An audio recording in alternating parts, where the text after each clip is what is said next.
দেউতাই মানস কৰিছিল যে গৰুটো শিৱ মন্দিৰত দান দিব আৰু কেইদিনমান ৰাখিব লাগিছিল কিন্তু যেহেতু ঘৰত সকলোৰে বেমাৰ আজাৰ হৈ থাকে ময়ো থাকিব নোৱাৰো আৰু চাব নোৱাৰো সেইকাৰণে আমি সোনকালে এৰি দিয়াৰ কথা চিন্তা কৰিলো আজি সেই দিনটো বহুত দুখ লাগিছিল মায়ে প্ৰথমে ভৰি দুখন ধুৱাই তেল সানি দিলে কল খুৱাই দিলে দেউতা আহিল দেউতাইও তেল সানি দিলে এনেকৈ আমি আটাইবোৰে মোৰ বাইদেউ পম্পী আৰু শ্ৰীমতী আমি গোটেইবোৰে তেল সানি দিলোঁ ভৰি শিং দুটাত মূৰত এনেকৈ তেল সানি দি তাক খুৱাই মেলি আমি সকলোবোৰ ওলাই ল'লোঁ আৰু এখন গাড়ী মাতিলোঁ আৰু গাড়ীখনত যেতিয়া উঠাই দিয়াৰ সময় আহিল সঁচাকৈ বহুত দুখ লাগিছিল ইমান দিনেৰে গৰুটো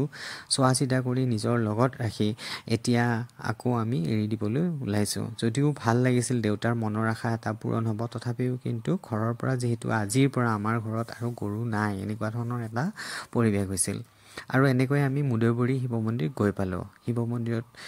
গৰুটো গাড়ীৰ পৰা নমাই ৰাখিলোঁ আৰু আমিও আগবাঢ়ি গ'লোঁ দেউতাক আগত লৈ এয়া আমি গৈ আছোঁ আৰু মন্দিৰৰ সন্মুখতে এটা ডাঙৰ বৃষভ আছে বহুত ভাল লাগিছিল সেইটো দেখি দেউতা সৰু সৰু খোজেৰে এনেকৈ আহিল মন্দিৰৰ ভিতৰত আমি আটায়ে সোমাই গ'লোঁ দেউতাক কাষত বহাই ৰাখিলোঁ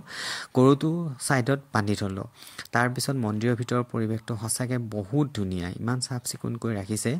মন্দিৰৰ ভিতৰত এনেকৈ সোমালোঁ পূজাৰীক গৈ পেলাই গোটেই কথাখিনি আমি বিৱৰি ক'লোঁ ইয়াৰ আগতেও আমি তেখেতক জনাইছিলোঁ আৰু ভিতৰত পূজা কৰিলে 108টা বেলপাত নিব দিছিলে সেইখিনি সেন্দুৰৰ টেমা বহুত কিবা কিবি কৰি তেওঁ পূজাখিনি আৰম্ভ কৰিলে আৰু পূজাখিনি শেষ হোৱাৰ পিছত আমাক এতিয়া গৰুটো এৰি দিবৰ কাৰণে বাহিৰত আকৌ গৰুটোক পূজা কৰিবৰ কাৰণে লৈ আহিলে এনেকৈ গৰুটোক শান্তি কৰিলে সেন্দুৰ আৰু তেল সানি দিবলৈ ক'লে আৰু বৰ ধুনীয়াকৈ তেখেতে মন্ত্ৰখিনি উচ্চাৰণ কৰিলে তাৰপিছত যিটো টিলিঙা আছিলে সেই টিলিঙাটো গৰুটোৰ ডিঙিত ৰঙা কাপোৰেৰে মোক বান্ধি দিবলৈ ক'লে আৰু তেতিয়াও তেওঁ বৰ ধুনীয়াকৈ মন্ত্ৰ উচ্চাৰণ কৰিয়েই আছিল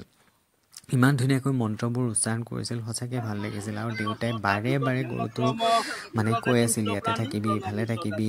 আৰু বহুত মানে গৰুটোক চুমাও খাইছিলে সঁচাকৈ বহুত মানে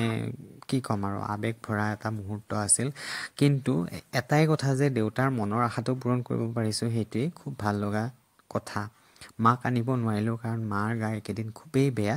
তাৰপিছত এনেকৈ গৰুটোক পূজা পাতল কৰি আমি আটাইয়ে ইয়াতে ভালকৈ থাকিবি আকৌ আমাৰ ঘৰলৈ যাবি এনেকৈও ক'লোঁ আৰু তাৰ পৰা আমি গৰুটো এৰি দিলোঁ আৰু গৰুটো এৰি দিয়াৰ পিছত গৰুটোৱে আমাৰ মুখৰ ফালে চাই ইফাল সিফাল কৰি আকৌ গুচি গ'ল তাৰপিছত আমি গৰুটোক আকৌ আমাৰ যিখিনি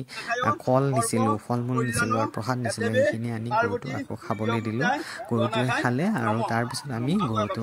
এনেকৈ অকণমান তাতে থাকি মন্দিৰটোতে থাকি তাৰ পৰা আমি বিদায় মাগিছিলোঁ